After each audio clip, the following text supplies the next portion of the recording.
கர்த்தருடைய ஆவியானவர் தருகிற தீர்க்க தரிசன வார்த்தை என்ன தெரியுமா? வருடங்கள் ஆகிறது என்று கலங்காதே.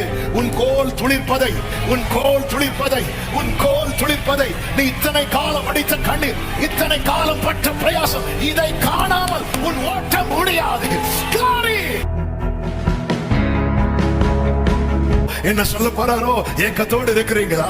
என்ன சொல்ல போறாரோன்னு காத்திருக்கிறவர்களுக்கு சூழ்நிலை நெருக்கமா இருந்தாலும் என் ஆண்டவர் எனக்கு என்ன சொல்ல போகிறார்? காத்திருக்கிற உள்ளமே, குறித்த காலத்துக்கு தரிசனம் இன்னும் வைக்கப்பட்டிருக்கிறது. அமைதியா இருந்த, ஒரு பிரச்சனை இல்லாம இருந்த, இப்போ நெருக்கத்தின் மேல நெருக்கம், போராட்டத்தின் மேல போராட்டம் வருதுன்னா இது நீ அமைதியா இருக்கிற காலம் அல்ல யாக்கோபே, இது ராக்காலத்திலே நீ விழித்திருக்கிற காலம்.